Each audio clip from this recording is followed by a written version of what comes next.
نحمده ونصلي على رسوله الكريم اما بعد فاعوذ بالله من الشیطان الرجیم بسم اللہ الرحمن الرحیم۔ حضرت ابراہیم علیہ السلام کی سیرت بیان کی جا رہی ہے۔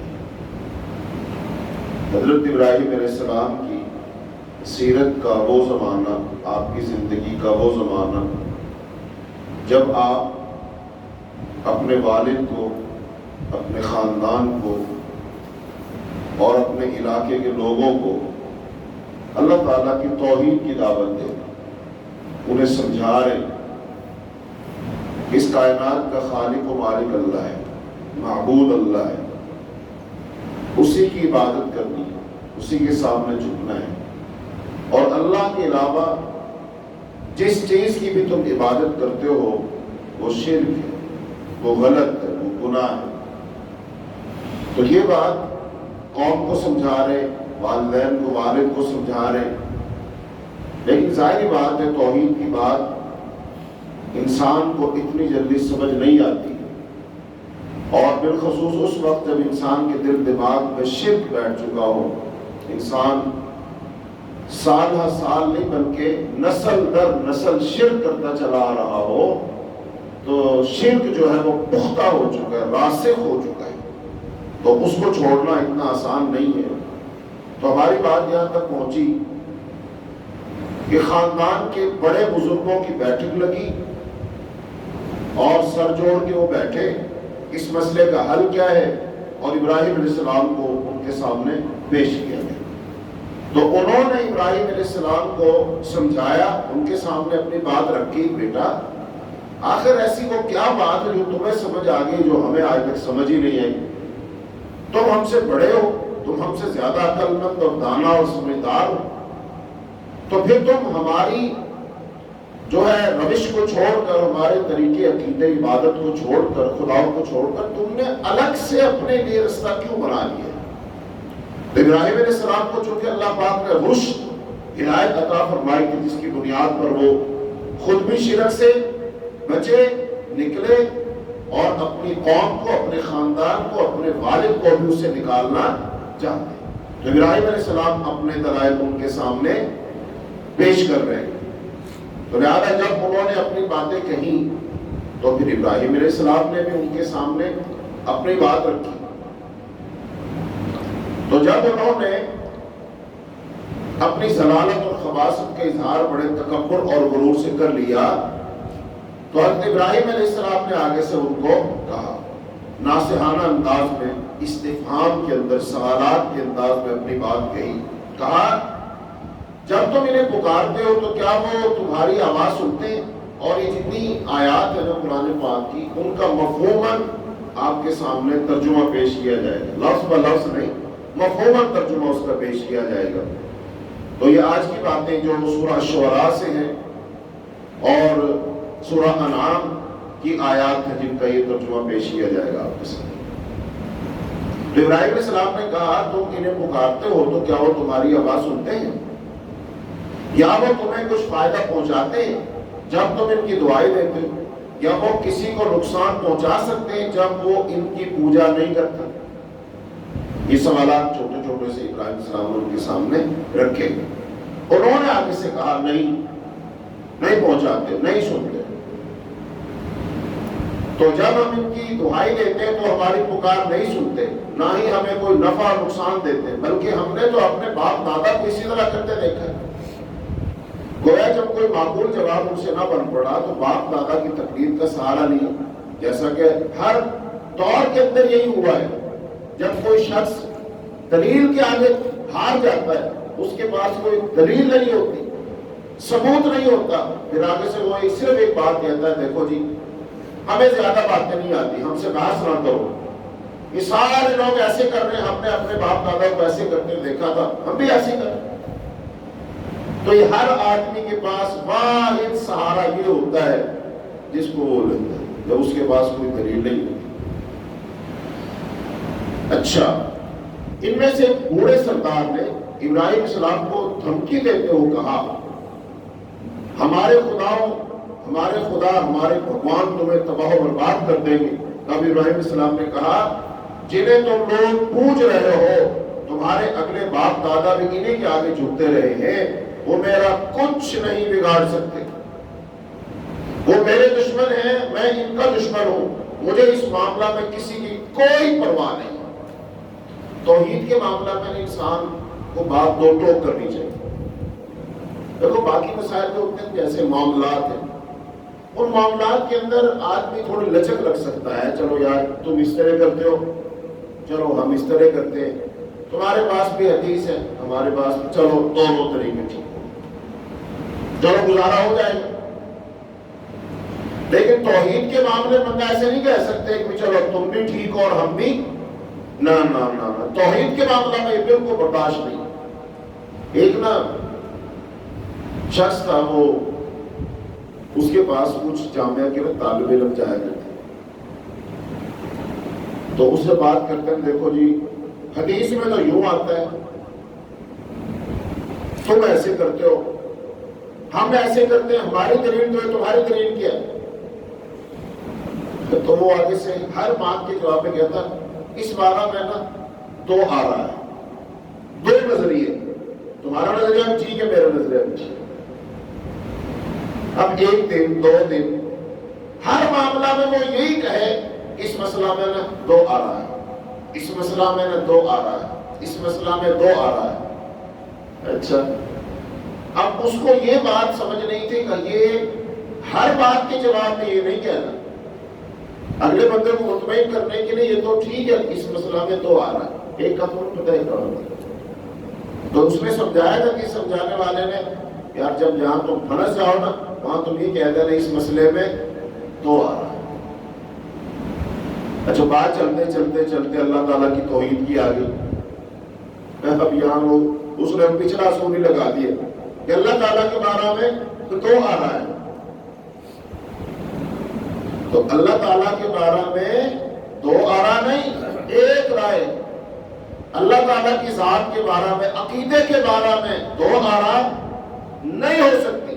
اللہ تعالیٰ کے بارے میں صاف سیدھی ایک بات ہے، اللہ وحدہ لا شریک ہے، اللہ کی ذات میں، صفات کے تقاضوں میں کوئی شریک نہیں ہے۔ تو ابراہیم علیہ السلام نے اس لیے یہاں پر دو ٹوک بات کی، اور اگر آج کسی کے سامنے دو ٹوک بات کرو، لوگ کہتے ہیں یار تم بڑے سخت ہو یار، تم کسی کی بات ہی نہیں سنتا۔ نہیں بھائی، توحید، اب دیکھو نا خاندان کے بڑے بزرگ ہیں نا، بڑے ہیں، بزرگ ہیں، بارش ہیں، ان کا ایک تجربہ ہے، یہ سب کچھ ہے، لیکن ابراہیم علیہ السلام ان سے کیا کہا؟ جن خداؤں کی تو کوئی دھمکی دیتے کچھ نہیں بگاڑ سکتے، کچھ کر ہی نہیں سکتے، مجھے ان کی کوئی پرواہ نہیں ہے۔ مثلا ہمارے بہت سارے مسلمان وہ قبروں پر جاتے ہیں، درباروں پر جاتے ہیں، اور جا کر وہاں سے مانگتے ہیں، اور وہ ساتھ کہتے ہیں بھاگ وہاں سے لگا، اولاد وہاں سے ملی، کاروبار وہاں سے چلا، ہم وہاں گئے تو یہ ہو گیا، وہاں گئے تو یہ ہو گیا۔ اب ان سے کیا کہیں؟ ہاں بھائی ہو سکتا ہے تو کیوں نہیں؟ وہاں پر صاف دو ٹوک بات کرنی پڑے گی، بھائی وہ کچھ بھی نہیں دے سکتے، ان کے اختیار میں کچھ ہے ہی نہیں، لگی بھی نہیں، صاف سری دو ٹوک بات کرنی پڑے گی، جو کہ توحید کا مسئلہ ہے۔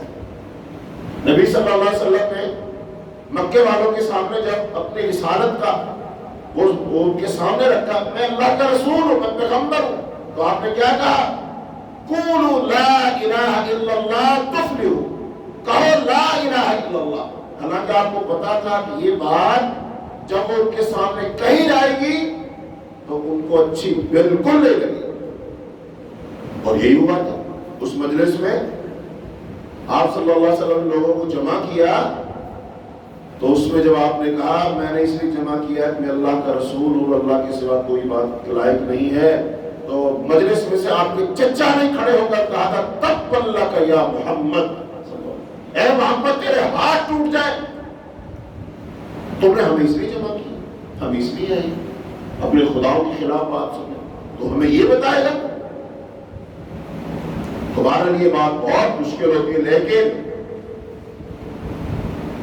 توحید کی بات کرنا بہت ضروری ہے۔ جب انہوں نے کہا، ابراہیم علیہ السلام نے صاف کہہ دیا کوئی پرواہ نہیں، یہ میرا کچھ نہیں بگاڑ سکتا۔ تو جو سردار وہاں بیٹھے دھکے لگا رہے تھے، جب یہ بات سنی نا سب کے منہ بند ہو گئے، ناک کا بند ہو گیا۔ ابراہیم السلام نے برجستہ جواب دیا، اللہ رب العالمین میرا دوست ہے، اس نے مجھے پیدا کیا، وہی مجھے راستہ بھی دکھاتا ہے، یعنی اس کا پیغام میں نے کسی طرح پہنچانا ہے، اور تمام خباثتوں سے کس طرح میں نے بچنا ہے۔ اللہ کا پیغام میں نے ہر صورت پہنچانا ہے۔ ہاں سنو، تم تو ان بے جان مورتیوں کے سامنے ذلیل ہوتے ہو نا، مگر میرا رب وہ ہے جو مجھے کھلاتا پلاتا ہے، اور جب میں بیمار ہوتا ہوں تو مجھے شفا دیتا ہے۔ یہ سورۃ الشعراء کی آیات، میرا رب مجھے کھلاتا ہے، میرا رب مجھے پلاتا ہے، اور جب میں بیمار ہوتا ہوں تو شفا کون دیتا ہے؟ اللہ دیتا ہے۔ یہ بات صاف ہے، اور وہی مجھے موت بھی دے گا، پھر زندہ کرے گا، وہی میرا رب ہے جس سے میں امید رکھتا ہوں قیامت کے دن وہ میرے گناہ بخش دے گا۔ صاف عقیدہ بتا دیا۔ آج بھی نا صاف صریحاً لوگوں کو یہ بات کہو، کھلاتا بھی اللہ ہے، پلاتا بھی اللہ ہے، زندگی بھی اللہ دیتا ہے، موت بھی اللہ دیتا ہے، شفا بھی اللہ دیتا ہے، اللہ کے علاوہ کوئی نہیں دیتا، یہ بات ہضم نہیں ہوتی لوگ۔ قرآن میں اللہ فرمایا کہ جب اللہ وحدہ لا شریک اکیلے کا ذکر ہوتا ہے تو ان کے چہرے بگڑ جاتے ہیں، اور جب اللہ کے ساتھ کسی اور کا نام لے لیا جائے وہ خوش ہو جاتے ہیں کہ فلاں سرکار بھی ہے، اس کے صدقے سے، اس کے طفیل سے مل رہا ہے، لوگ خوش ہو جاتے ہیں کہ یہ بڑا اچھا آدمی، یہ تو بزرگوں کو مانتا ہے۔ اکیلے اللہ کے ذکر آئے ان کے چہرے بگڑ جاتے ہیں۔ تو ابراہیم علیہ السلام نے کہا تنہا میرا رب کھلاتا بھی ہے، پلاتا بھی ہے، شفا بھی دیتا ہے، وہی مجھے موت دے گا، وہی مجھے زندہ کرے گا، اور وہی میرے گناہ بخش دے گا۔ اس پاکیزہ گفتگو سے وہ جو بڈھا تھا نا، بڑا سردار سیاںا بنا بیٹھا تھا، وہ لاجواب ہو گیا اور بغلیں جھانکنے لگا، آدر سے کہنے لگے تارو،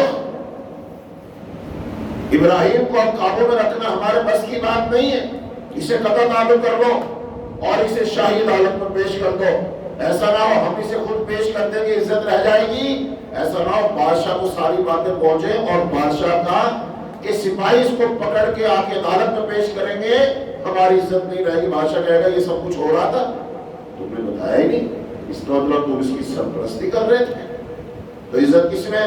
ہم خود اس کو پیش کرتے ہیں۔ تو ابراہیم علیہ السلام کو عدالت میں پیش کرنے کا یہ کہا گیا، تو ابراہیم السلام اٹھ کھڑے ہوئے اور سب کو مخاطب کر کے پھر گویا ہوا، اگر تم لوگوں کو اللہ کے شریک بنا کر ان کی پوجا سے تمہیں شرم نہیں آتی تو مجھے اپنے رب کی توحید پر کوئی آر، مجھے کیوں شرم آئے، میں اللہ وحدہ لا شریک کا نام لیتا ہوں، مجھے اس کے سوا کسی کا ڈر نہیں، جاؤ تمہیں جو کرنا ہے کر لو، یہ کہہ کر آپ وہاں سے اٹھ کر چلے گئے۔ ابراہیم اسلام کی جرأت دیکھو، بہادری دیکھو، یہ بہادری کہاں سے آئی، جرأت کہاں سے آئی؟ عقیدہ توحید جرأت دیتا ہے، عقیدہ توحید مضبوط کرتا ہے، عقیدہ توحید سب کا خوف نکال کر انسان کے دل میں اللہ کا خوف بٹھا دیتا ہے، اور جو صرف اللہ سے ڈرتا ہے وہ کسی اور سے نہیں ڈرتا۔ ابراہیم السلام کے دل میں توحید ہے، اس کے سوا تو کچھ بھی نہیں، ڈٹے ہوئے بیداری۔ ابراہیم السلام نے جب اس ساری باتیں کی، ظاہر بات ہے آپ کا دل غمگین ہو کہ میں ان کو کیا بات سمجھا رہا ہوں، یہ مجھے کیا سمجھا رہے، میں انہیں توحید کی طرف لا رہا ہوں، یہ مجھے شرک کی طرف لے جا رہے۔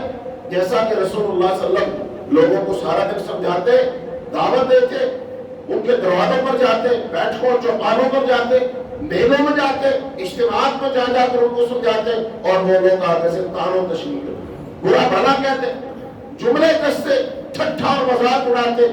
آپ صلی اللہ علیہ وسلم جب گھر تشریف لاتے تو آپ ایک تو جسمانی طور پر تھک چکے ہوتے تھے اور ایک ذہنی طور پر بہت بوجھل ہو چکے ہوتے، آپ بڑے غم زیادہ ہو، نماز میں کھڑے ہوتے تو آپ کی ہونک نکل جائے، رو دیا کرتے تھے، آنسو بہ جایا کرتے۔ تو اللہ تعالیٰ نے آپ کی حالت کو دیکھ کر کیا فرمایا؟ لعلک باخع نفسک علی آثارہم، اے نبی کیا تو ان کے پیچھے جا جا کر ان کو سمجھا کر کیا تو اپنے آپ کو ہلاک کر دے گا؟ ساری رات مصلی پہ کھڑا ہو کر نماز پڑھتا ہے، نہیں کچھ رات کو سویا بھی کر۔ تو اس کا مطلب یہ ہے جو بندہ عوام الناس کی بھلائی کے لیے خاص طور پر دین کا کام کرے گا اور دین کے کام میں سے لوگوں کو عقیدہ توحید سمجھائے گا، اس کو مشکلات کا سامنا کرنا پڑے گا، اس کو اعصابی طور پر بہت مضبوط ہونا چاہیے، وگرنہ لوگوں کے تانے مینے کھا جائیں گے اسے۔ اس لیے توحید کی دعوت دینی ہے، اپنے آپ کو اندر سے بہت مضبوط کرو۔ تو ابراہیم علیہ السلام کے غمزدہ ہوئے اور اپنے آپ کو تسکین دینے کے لیے وہ لوگوں سے الگ تھلگ جا بیٹھے اور اللہ تعالیٰ کے سامنے دعا کے لیے ہاتھ اٹھا، گڑ گڑا اٹھے اللہ کے سامنے، اے پروردگار مجھے علم و دانش عطا فرما اور نیکوکاروں میں شامل فرما، آنے والے لوگوں میرا ذکر نیک کر دے اور مجھے نعمتوں والی بہشت کے وارثوں میں کر دے۔ اے اللہ میرے باپ کو بخش دے کہ وہ گمراہوں میں سے ہے، اور جس دن لوگ اٹھا کر کھڑے کیے جائیں گے مجھے اس دن رسوا نہ کیجیے، کیونکہ اس دن نہ مال فائدہ دے گا اور نہ بیٹے فائدہ دے گا، کوئی چیز انسان کی کام نہیں آئے گی۔ اے اللہ میرے باپ کے لیے دعا کی۔ تو ابراہیم علیہ السلام کا خاندان بہت بڑا تھا اور سلطنت میں ان کا بڑا اثر و رسوخ تھا، تو اس دور میں بسا اوقات دادے پوتے چچا بھتیجے کا نام وہ رکھ دیا جاتا تھا، یہ عربوں کے اندر عام طور پر بات چلتی ہے۔ بہرحال ابراہیم علیہ السلام کے جو ایک چچا تھے ان کا نام کیا تھا؟ ایک کا نام تھا ہاران اور ایک کا نام تھا نوح۔ ہاران کی ایک بیٹی تھی۔ ہاران نے ابراہیم علیہ السلام کی جب یہ باتیں سنی، بظاہر وہ ایمان تو نہیں لایا، لیکن اس کے دل میں ایک بات پیدا ہو گئی کہ اس بچے کے اندر کچھ ہے، یہ باتیں جو کرتا ہے نا وہ بیکار کی باتیں نہیں ہیں، اس کی باتوں میں وزن ہے اور استقامت ہے اس کے اندر۔ تو انہوں نے اپنی بیٹی جو تھی نا اس کی شادی ان کے ساتھ، حالانکہ رشتہ دار تو سارے کے سارے کیا ہیں؟ خلاف ہوئے پڑے، رشتہ داروں سے نہیں پوچھا، الگ سے چپ کر کے ابراہیم علیہ السلام کے ساتھ اپنی بیٹی کی شادی کر دی۔ بیٹی کا نام کیا تھا؟ حضرت سارہ۔ ابراہیم علیہ السلام کی پہلی بیوی کا نام کیا ہے؟ سارہ۔ سارہ کا لفظی معنی ہوتا ہے شہزادی، تو سارہ کے ساتھ شادی۔ اچھا، اب خاندان میں سے جو آپ کا ایک بھتیجا تھا اور تو کوئی ایمان لایا نہیں، لیکن وہ آپ پر ایمان لائے اور ان کا نام ہے حضرت لوط علیہ السلام۔ حضرت لوط علیہ السلام ابراہیم علیہ السلام کے کیا ہیں؟ بھتیجے ہیں، وہ ایمان ہے۔ تو اس کا مطلب تین لوگ ہیں، حضرت ابراہیم علیہ السلام، آپ کی بیوی سارہ اور آپ کے بھتیجے لوط۔ حضرت سارہ کے ساتھ جب آپ کی شادی ہو گئی وہ اندر کھاتے مسلمان تھی، لیکن جب ان کو آپ سے شادی ہوئی تو انہوں نے اقرار کر لیا باقاعدہ طور پر میں آپ پر ایمان گیا۔ تو اس وقت اللہ کی زمین پر یہ تین لوگ تھے جو اللہ تعالیٰ کی توحید کو اپنائے ہوئے تھے۔ حضرت لوط علیہ السلام جو کہ بعد میں جا اس وقت تو لوط تھے، لیکن بعد میں جا کر اللہ پاک نے ان کو بھی کیا بنایا؟ رسالت عطا فرمائی، نبوت عطا فرمائی، اور ایک آپ کی بیٹی حضرت سارہ علیہ السلام۔ تو ابراہیم السلام اپنے بھتیجے لوط سے بہت پیار کرتے تھے، لوط انہی کی صحبت میں پروان چڑھا تھا، اس لیے نیکی اور سچائی کا رنگ اس کی طبیعت پر غالب آ گیا تھا۔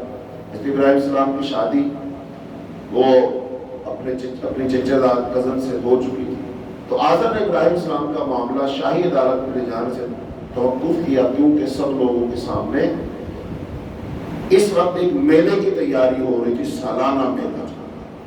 انہوں نے کہا چلو یہ میلے سے پہلے کیا لوگوں میں بات کرنی ہے، مزہ خراب ہو جائے گا، تو یہ ذرا میلہ ہو جائے، خاص تقریب ہماری سالانہ ہو جائے، پھر اس کے بعد ہم اس معاملے کو دیکھیں۔ تو سالانہ میلے کی تیاری ہو رہی ہے، اور یہ وہی میلہ ہے جس میں لوگ گئے تھے۔ تو ابراہیم علیہ السلام نے کو بھی لے جانا چاہتے تھے، لیکن آپ نے کہا میں نہیں جا سکتا، اور پھر آپ کہاں گئے تھے؟ لوگ سارے ادھر چلے گئے تھے اور آپ چلے گئے تھے پھر بت خانے۔ تو اب قرآن پاک اس واقعے کو کیسے بیان کرتا ہے کہ ابراہیم السلام نے بت خانے میں جا کر بتوں کو کیسے توڑا ہے، پھر قوم کا ریئیکشن رد عمل کیا آیا ہے، یہ انشاءاللہ کل بیان کریں گے۔ اللہ سے دعا ہے اللہ ابراہیم السلام کی سیرت کو صحیح بیان کرنے، پھر اللہ سمجھ کر اس پر عمل کرنے کی توفیق اللہ تعالیٰ ہمیں صحیح معنوں میں ابراہیمی بنا دے، اللہ ہمیں حنیفی بنا دے، ابراہیم علیہ السلام کی ملت کا سچا پیروکار بنا دے۔ اللہ تعالیٰ ہمیں رسول اللہ صلی اللہ علیہ وسلم کی صحیح اتباع کرنے کی توفیق عطا فرما دے۔ اللہم انا نسألک الجنة الفردوس، اللہم انا نعوذ بک من عذاب النار، اللہم اشف مرضانا ومرضى المسلمین، وصلی اللہ تعالی علی خیر خلقہ محمد وعلى آلہ واصحابہ اجمعین برحمتک یا ارحم الراحمین۔